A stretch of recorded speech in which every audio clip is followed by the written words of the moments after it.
Ya, oke. Mari kita sambung lagi kelanjutan dari novel Gunung Hua. Kemunculan Chungmyun tentu saja membuat Ye Pyong terkejut. Apalagi saat kehadirannya Chungmyun menanggapi perkataan Ye Pyong. Lalu ia pun berkata, "Anak kecil, apakah kau tahu siapa aku?" Lalu Chungmyun pun menjawab, "Tentu saja, kau itu." Nampaknya Chungmyun lupa siapa lawan yang akan ia hadapi. Lalu ia pun mulai menoleh ke belakang ke arah murid-murid. Baekjun dan yang lainnya bahkan nampak malu melihat adegan tersebut. Lalu Baekjun pun berkata, "Dia pedang ular merah Ye Pyong, dasar bodoh." Pada titik ini bagaimana bisa seorang pendekar tidak mengetahui lawan yang akan ia hadapi? Dan tentunya adegan itu juga membuat Ye Pyong kesal. Selama seumur hidupnya ini pertama kalinya ia tidak dianggap oleh lawannya.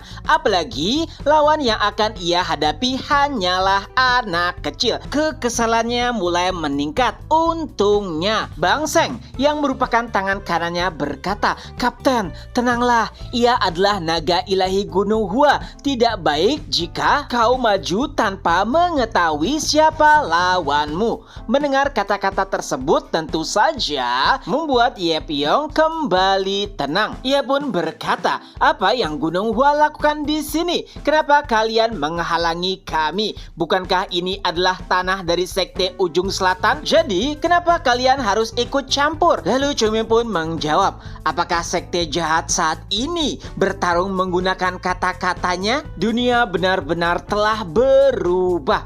Kata-kata Chungmyun tentu saja membuat Ye Pyong kembali kesal. Aura membunuh bahkan mulai mengelilingi tubuhnya. Dan itu membuat murid-murid Gunung Hua ketakutan. Tentu saja kecuali Chungmyun. Walaupun Baekjun dan yang lainnya pernah bertarung bersama Chungmyun, tapi ini pertama kalinya bagi mereka untuk bertarung mempertaruhkan nyawa mereka sendiri. Sebelumnya mereka hanya bisa melihat pertarungan Chungmyun tanpa bisa membantu apapun. Nah, sebetulnya terjadi adu bacot antara Ye Pyong dan juga Chungmyun. Dan tentunya Chungmyun lah pemenangnya. Itulah mengapa Ye Pyong sangat kesal. Tapi lagi-lagi Bang Seng menenangkannya. Lalu karena Bang Seng melihat seseorang yang lebih tua di antara murid-murid, ia pun menganggap jika itu pasti adalah penatua mereka. Bang Seng berusaha untuk berbicara dengan Yun Yong untuk menghindari masalah yang lebih besar. Lalu saat ia mulai berbicara dengan Yun Yong, tiba-tiba sepatu pun melesat menuju mulutnya dan ia pun tumbang. Ya, sepatu tersebut masuk tepat ke mulut Bang Seng dan ia pun tumbang. Tentunya sepatu tersebut berasal dari Chungmyun. Murid-murid Gunung Hua bahkan mulai mengeluh, "Chungmyun, ayolah, ia juga manusia. Kenapa kau tidak membiarkannya bicara?" Baekjun bahkan sempat berpikir, pasti ia akan malu saat bangkit dan tahu jika dirinya pingsan karena sepatu. Tapi Baekjun juga berpikir, Chungmyun memang kejam. Ia adil untuk siapapun, baik itu sekte jahat ataupun sekte benar. Di sisi lain, kesabaran Ye Pyong sudah mencapai batasnya. Ia pun berkata kepada Chungmyun, "Anak kecil, jangan salahkan aku. Kaulah yang memulainya." Lagi-lagi Chungmyun menanggapnya dengan santai. Ya, kau juga jangan salahkan aku nantinya." Lalu tepat di belakang Chungmyun, Hyun Yong pun berkata, "Chungmyun, apakah ini baik-baik saja? Mereka bukanlah lawan yang mudah." Dan Chungmyun pun menjawab, "Penatua, tenang saja, mereka tidak akan mati." Tapi tentunya Hyun Yong masih sangat khawatir. Jika murid-murid terluka, tentu saja itu akan menjadi masalah. Apalagi jika pimpinan sekte tahu. Tapi ia juga tidak punya pilihan selain percaya dengan perkataan Chungmyeon. Di sisi lain, Yeopyeong pun mulai memerintahkan seluruh anak buahnya untuk membantai murid-murid Gunung Hua.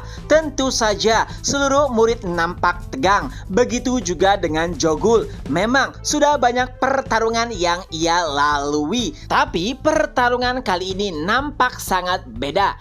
Apalagi kapten dari pimpinan mereka yaitu Yeopyeong, seseorang yang tidak mungkin pernah mereka bisa lewati. Tapi walau begitu, mereka tidak punya pilihan selain tetap maju.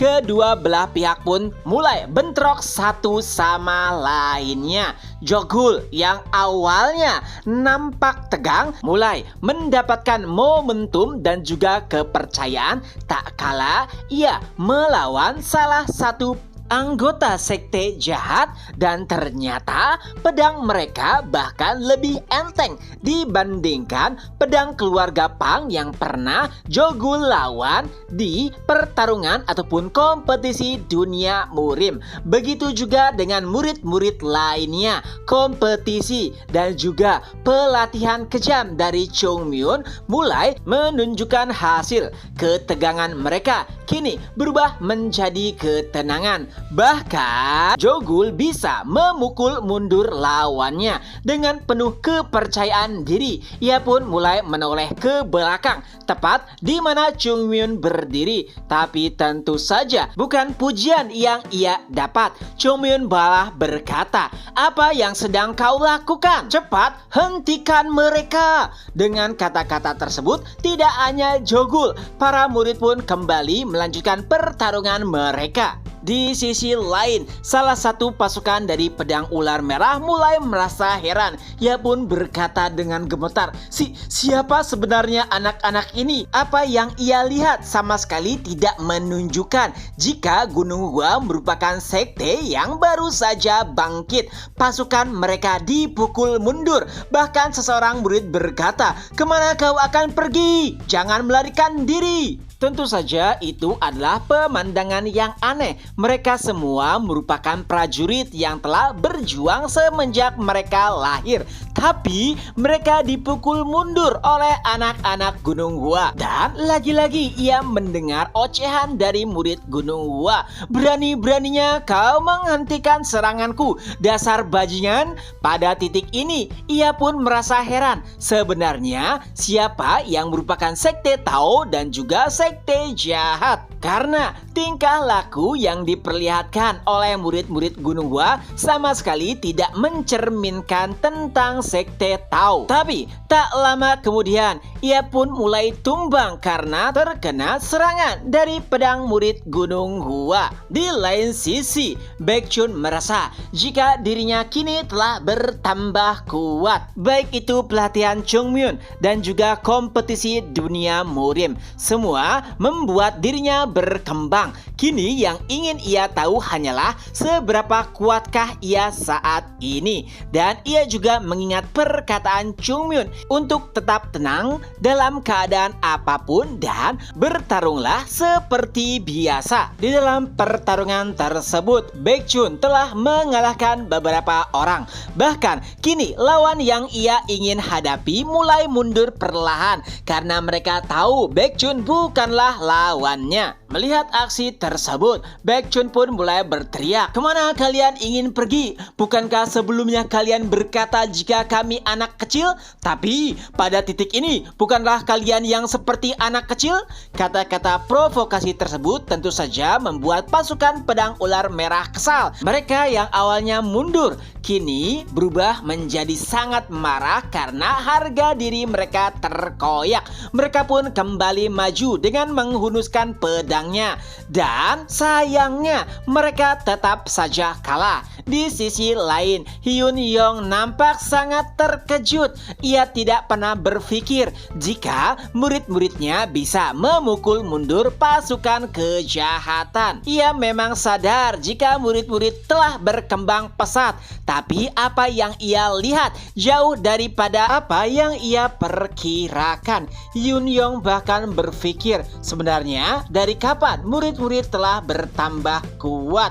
Ia memang tidak tahu, tapi nampaknya Chunmyun sangat mengetahui hal tersebut. Oleh sebab itulah Chunmyun nampak sangat tenang saat murid-murid mulai bertarung. Tapi tiba-tiba Hyun Hyung pun mulai sedikit khawatir tak kala ia melihat Yeonjung ditusuk oleh lawannya. Dan saat itulah suara iblis mulai bergema. "Senior, apa yang kau lakukan? Bagaimana bisa kau tertusuk pedang musuh? Apakah kalian lengah? Nampaknya kalian masih kurang cukup untuk dipukuli." Dan tentunya kata-kata Chunmyun menjadi semangat dan juga ancaman bagi murid-murid, karena apa yang ada di belakang mereka lebih kejam daripada musuh yang sedang mereka lawan. Dengan itu pula chapter pun berakhir.